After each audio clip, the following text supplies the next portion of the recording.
Halo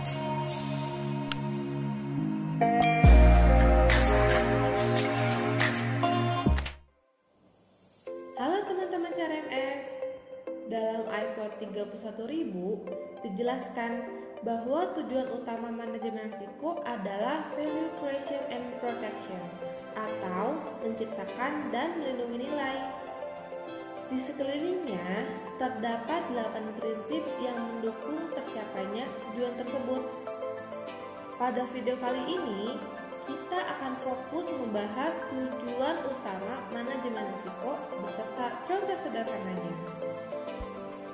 Value creation and protection atau menciptakan dan melindungi nilai artinya manajemen risiko bisa berkontribusi dalam melindungi organisasi dari ancaman serta menciptakan nilai bagi organisasi dengan mengambil atau memanfaatkan peluang.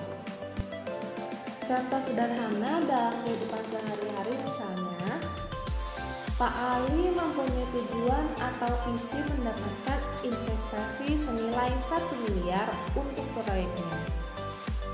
Salah satu hal yang harus dilakukan atau misi untuk mencapai visi tersebut, Pak Ali harus menghadiri meeting dengan investor dan mempresentasikan proyeknya dengan baik. Lalu, Pak Ali mengelola risiko-risiko dari mulai bangun tidur sampai perjalanan menuju kantor tempat meeting, seperti memasang alarm, memesan taksi 1 hari sebelumnya, dan mencari informasi lalu lintas agar bisa memastikan waktu tempuh dan akses jalannya. Yang dimaksud dengan value protection atau melindungi nilai dalam contoh ini adalah setelah mengelola risiko-risiko tersebut, Pak Ali berhasil meeting dengan investor hingga memenangkan investasi sebesar 1 miliar. Sedangkan value creation dalam contoh ini adalah dengan mengelola risiko-risiko tersebut, Pak Ali berhasil datang lebih awal ke tempat meeting dan lebih mempersiapkan bahan presentasi yang akan disampaikan kepada investor. Hal ini tidak hanya membuat Pak Ali berhasil mendapatkan investasi 1 miliar, tapi juga membuat reputasi Pak Ali semakin membaik dan meningkatkan kemungkinan investor akan menambah investasinya di kemudian hari. Selanjutnya, contoh dalam sebuah organisasi. Misalnya ada perusahaan A mempunyai visi menjadi penyedia dairy produk nomor 1 di Indonesia. Visi perusahaan memproduksi dairy produk A dengan kualitas tinggi dan mendistribusikannya ke seluruh daerah di Indonesia. Maka, agar bisa mencapai visi misinya, perusahaan tersebut menerapkan manajemen risiko di setiap proses bisnis.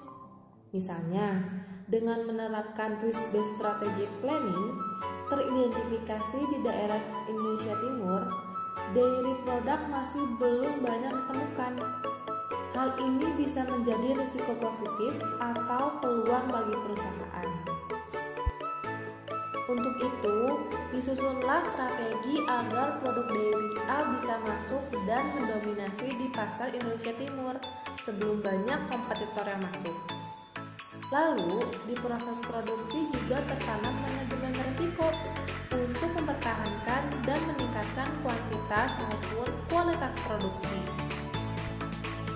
Jika manajemen risiko di setiap proses bisnis perusahaan ini dijalankan dengan baik, maka hal ini memperbesar kemungkinan perusahaan bisa mencapai visi dan misinya.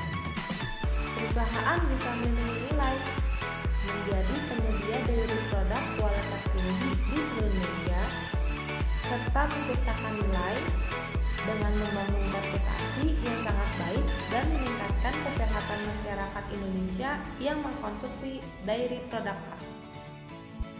Itulah pengertian dan contoh tujuan manajemen risiko, value creation and protection, atau menciptakan dan melindungi nilai. Semoga bermanfaat ya. Nantikan video selanjutnya yang akan membahas prinsip-prinsip manajemen risiko. See you in the next video.